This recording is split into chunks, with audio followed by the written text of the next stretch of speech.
Gentlemen, welcome to the Pro Wrestling Report. I am Meathead, Frank, and frankly have the unique opportunity to be next to Chris from the XWF, formerly known as Leia Meow, formerly known as Kimona Wanalaya from ECW and the WCW.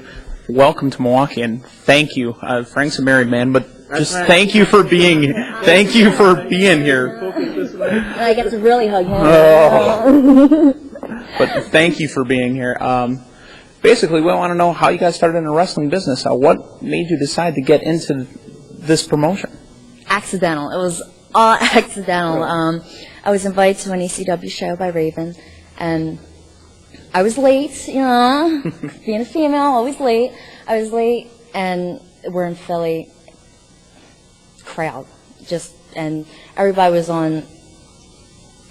I just couldn't see anything. I walked in, and all I saw was people, and everything was filled up. And I'm a whole, maybe 5 foot, you know, on a good day. So I saw these bleachers up there, this little stand where they had a video camera. I figured, well, no one's up there. I can climb up there and see the whole show. I've never I never watched wrestling. I've never actually been to an actual show. So I climb up there, and I'm standing there, just, you know, enjoying the show, and I hear, "Get down!" And I'm like, you know, and I looked around, and they're like, "You need to get down from there. You're not allowed up there." Well, the whole crowd turns around, and they're pointing at me. I'm really embarrassed now, and I'm like, you know. Did anybody put a spotlight on you at that point? Yeah, the camera was on me, and, you know, and did the Miss America wave, and I'm like, ooh, spotlight. Did your wrist still not move the arm? Well, I was nervous because the guy was yelling at me, so I was kind of doing it a little too fast, you know, it's Tourette syndrome, you know, but so I got down, and next thing I know, I get a phone call from Raven a couple days later, and he's like, "Chris, would you like to be in our show?" I was like, okay. Sure. I'm not going to get yelled at, am I? As long as I don't get yelled at, I have been yelled at a lot by Paulie.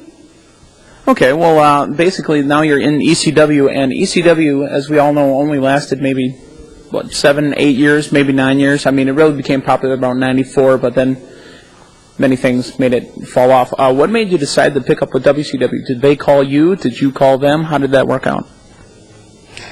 Well, after ECW, I swore I would never go back into the wrestling business again. And this was it. I'm done. And I was away for a few years. I just hid and did my own thing, did some music videos and, you know, commercials. And then I get a phone call from Mark Madden, and he's like, you know, my friend's working in the office, and why don't you give a call and see if you'd like to go to WWF. And I said, okay, you know. I made a phone call, called Terry Taylor, and, you know, and at that time they're like, well, we'd like to meet you. I go up, and I'm thinking this was an interview. They have me in their power plant telling me to do backflips and fall on my back. And I'm going, you know, bump school. And I've never been trained. ECW, you know, I mean, they did things to you, and they just said, tuck your neck. That's all. So I'm making a total jackass out of myself there.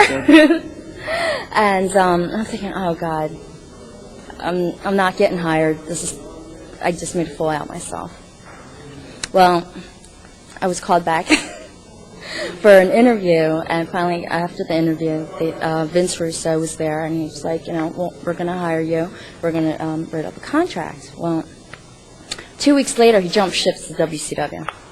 So, since he was helping me with WWF, my loyalty, you know, I went to WCW. And then they put you along with the Young Dragons. What a great group of performers. That's right. Yes. Matter of fact, with Mike Rotundo and Kevin Sullivan, but you stayed out, I think it was a week, and WCW, everyone knows that I wore them on my sleeve, but took an idea, they'd run with it for a week, and then it would die, so how long did it take between the varsity club to go to Young Dragons? Did they have you doing other stuff in between where you weren't working at all? Or? Yeah, I had about 6 months off. After the varsity club, the last thing I did was, I think, that little trampoline thing. And the next show, they told me, you're not allowed to do trampoline thing. I said, well, it was fun, you know? The Man Show does it all the time. Right, I love The Man Show. Can I shake your juggies, you know? Yeah, exactly. And I was like, nope. So they said it. We couldn't do it. Well, when Vince Russo came into WCW, he started doing a lot more risque stuff. Mm-hmm. They had stuff such as bra and panty matches and even mud matches. Did they ever approach you about maybe a gravy bowl match like we've seen on SmackDown or anything like that? I would have done chocolate pudding or something, you know, but gravy. Excellent.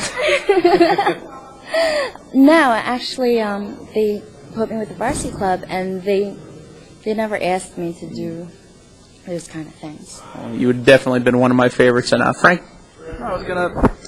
You mentioned that with the XWF, you're going to have a group of dancers with you. Can you explain to people in Milwaukee what you'll be doing with the XWF?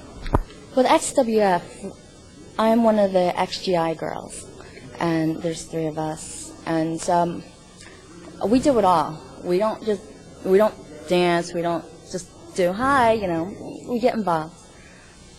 So you It's a might get in lot the ring. of us. I don't know. You have to watch because can't give it all out now. Well, that's great. Excellent. We'd like to thank you for stopping by Milwaukee. Again, thank you. I'm so happy to meet you. Frank, once again, is married. Frank, who's married, yeah. But for Frank, for Chris, I'm Meathead, and we'll be right back.